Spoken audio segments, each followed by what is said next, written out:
A fantastic example of simple yet fully functional analog camera is the Smena 8M I have over here. It's 40 years old, it's fully functional, and there is nothing to break over here. Today, let's take a look on how Smena 8M is built and how you were supposed to use it. Meet the Smena 8M 35mm photo camera. I had such a one when I was a kid. I don't really remember taking any good photos with it, but I had it and I loved it. Anyhow, as you can see, it's kinda small and compact and also light. Controls are super basic and simplistic. In the back, you have the viewfinder without absolutely any controls or indicators. You have the indicator that tells you on which frame of the film you are right now, and the knob that you use to wind the film inside.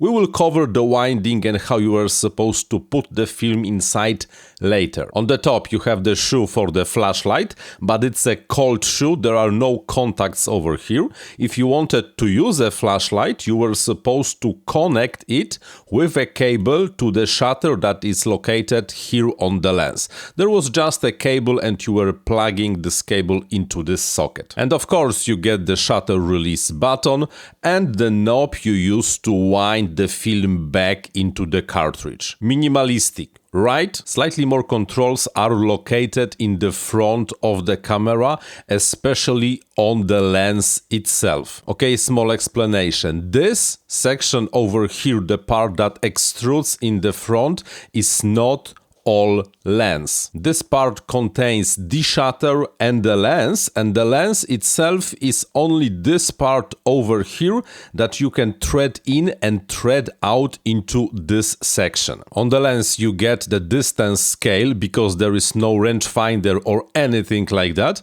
If you wanted to take the picture of something, you had to more or less know how far the subject were from you and just set the lens to this scale. Here 2 meters, 3 meters, and if you roll it enough, to the infinity. Plus some extra depth of field calculator over here. Unlike modern and more advanced cameras, there is no light meter anywhere on the Smena 8M. So you might ask how you are supposed to set up the exposition and set the correct shutter speed.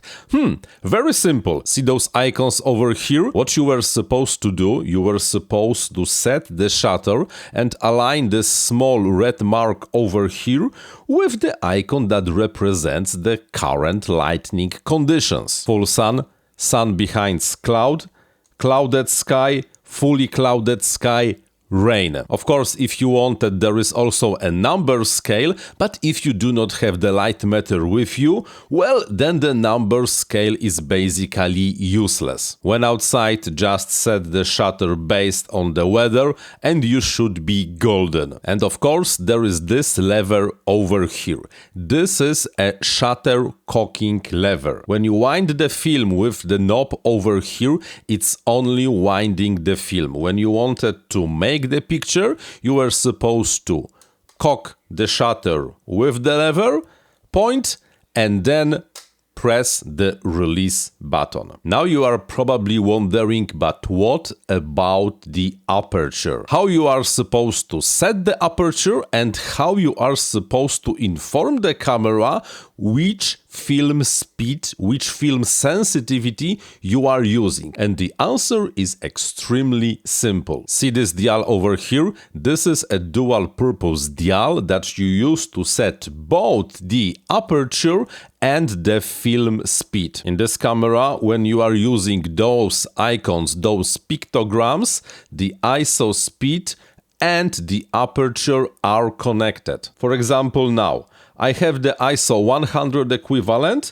and the aperture is set to f11. If you use pictograms on the ISO 100, the aperture has to be f11. Of course, on ISO 50 it goes down to f8 and on ISO 200 it goes up to f16. Simplistic, yet fully operational. And like I also mentioned, the lens is detachable. You can unthread the lens and behold, this is the lens. This is the Cook's triplet that were used in the Smena 8M, and if you see, the aperture is only connected to this ring. There is no transfer bar, transfer pin or anything where the body informs the lens how much the aperture should be closed. Just this dial sets the aperture and nothing else. And here in the body we have the three-bladed iris shutter,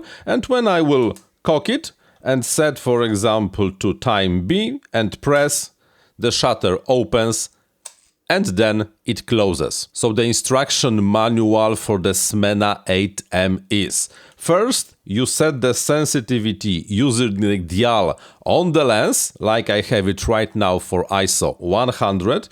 You set the shutter based on the current lighting conditions. You set the distance on the lens using the scale.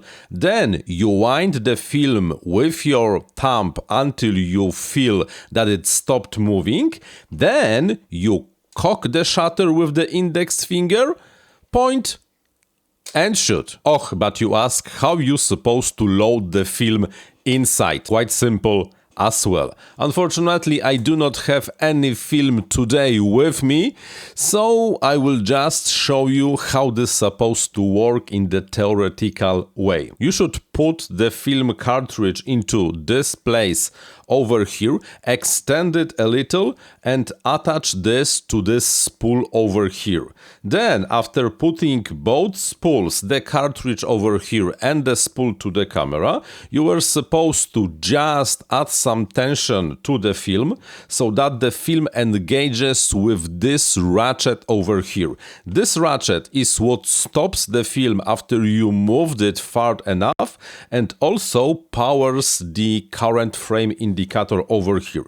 So if I set the current frame indicator to 0 right now, and then I would wind the film after releasing the shutter, it would just go to 1, and then each time I wind the film and press the shutter, it unblocks the film and allows me to move it again. And then, of course, you close the lid and you are ready to make pictures. Unloading the camera is also simple, but you have to know how to do it.